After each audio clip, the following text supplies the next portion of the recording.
পাংশা উপজেলায় 505টি,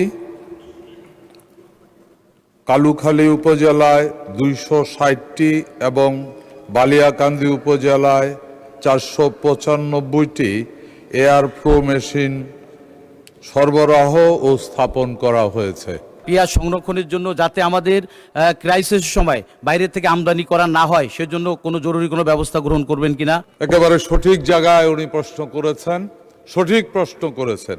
যেই পরিমাণ পেঁয়াজ উৎপাদন হয়, এই পেঁয়াজ শুধু সঠিক সংরক্ষণ করতে না পারাতে 25 থেকে 30% পেঁয়াজ নষ্ট হয়ে যায়। শুধু অপচয়টা যদি রোধ করা যায় তাহলে পেঁয়াজ একেবারে স্বয়ংসম্পূর্ণ হয়ে যাব।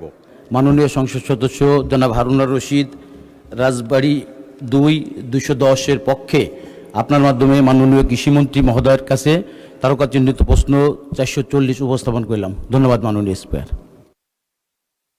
মাননীয় মন্ত্রী।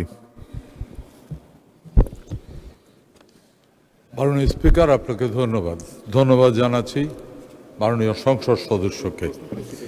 এখানে প্রশ্নটা ছিল যে রাজবাড়ী উপজেলায় পেঁয়াজের উৎপাদন সংরক্ষণ এই সংক্রান্ত।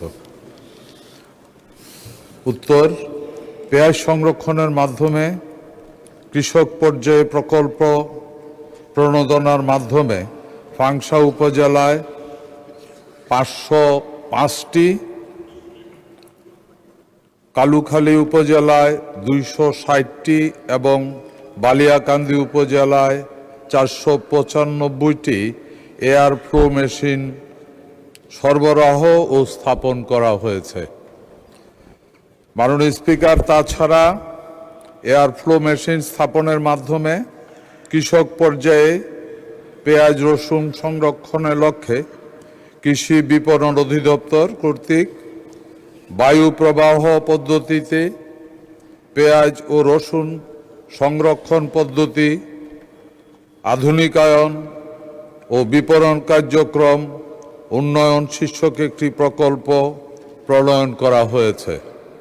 প্রকল্পটি বর্তমানে পর্যালোচনার জন্য কৃষি মন্ত্রণালয়ে রয়েছে। প্রকল্পের আওতায় রাজবাড়ী জেলা সহ পেঁয়াজ ও রসুন অধিক উৎপাদনশীল এলাকায় মোট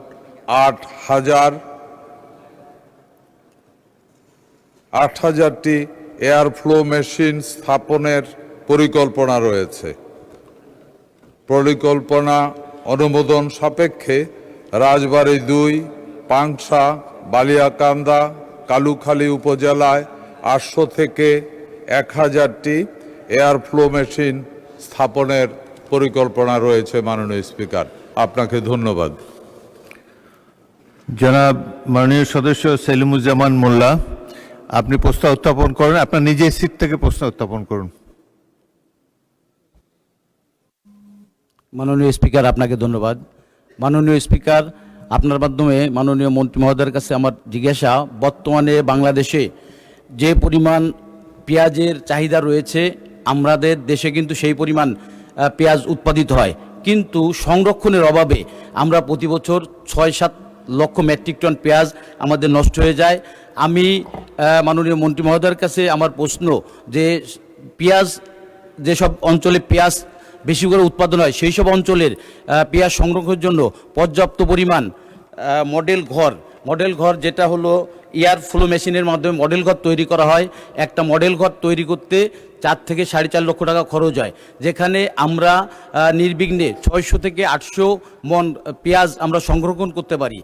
আপনি পর্যাপ্ত পরিমাণ পেঁয়াজ সংরক্ষণের জন্য যাতে আমাদের ক্রাইসিস সময় বাইরে থেকে আমদানি করা না হয় সেজন্য কোনো জরুরি কোনো ব্যবস্থা গ্রহণ করবেন কিনা? মাননীয় স্পিকার, আপনার মাধ্যমে মাননীয় মন্ত্রী মহোদয়ের কাছে আমার জিজ্ঞাসা। ধন্যবাদ মাননীয় স্পিকার। মাননীয় মন্ত্রী। ধন্যবাদ মাননীয় স্পিকার। ধন্যবাদ জানাচ্ছি মাননীয় সংসদ সদস্যকে। একেবারে সঠিক জায়গায় উনি প্রশ্ন করেছেন, সঠিক প্রশ্ন করেছেন। এটা দেশের জন্য একটা বড় ধরনের সমস্যা ছিল। মাননীয় স্পিকারের কথা সত্য, বাংলাদেশে যে পরিমাণ পেঁয়াজ উৎপাদন হয়, বিশেষ করে রাজবাড়ী উপজেলা পেঁয়াজ উৎপাদনের জন্য অত্যন্ত গুরুত্বপূর্ণ একটা জায়গা। যেই পরিমাণ পেঁয়াজ উৎপাদন হয় এই পেঁয়াজ শুধু সঠিক সংরক্ষণ করতে না পারাতে 25 থেকে 30% পেঁয়াজ নষ্ট হয়ে যায়। এবং এরই মধ্যে আমাদের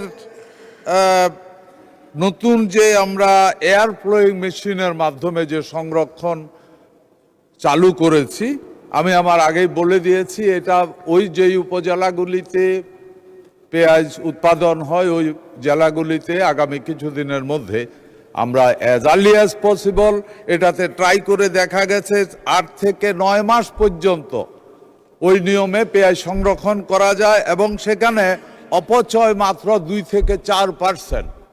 শুধু অপচয়টা যদি রোধ করা যায় তাহলে পেঁয়াজ একেবারে স্বয়ংসম্পূর্ণ হয়ে যাব। আমরা ওই সংরক্ষণের ওই মেশিনগুলি যা এয়ার ফ্লো মেশিন যেটা, এটা 8 থেকে 10,000 আমরা খুব দ্রুততম সময় দেওয়ার ব্যবস্থা করছি এবং এই মেশিনগুলি আমরা প্রায় 1,000 শুধু এই 2-3টা উপজেলাতে আমরা আগামী সিজনে দেওয়ার ব্যবস্থা করার জন্য আমরা চিন্তা ভাবনা করছি। এটার হয়ে গেছে। আমরা আশা করি এতে করে বাংলাদেশের কৃষক পেঁয়াজ অপচয় থেকে বেঁচে যাবে, এই ক্ষতি থেকে বেঁচে যাবে এবং বাংলাদেশ পেঁয়াজে স্বয়ংসম্পূর্ণ হবে ইনশাআল্লাহ। ধন্যবাদ আপনাকে মাননীয় স্পিকার।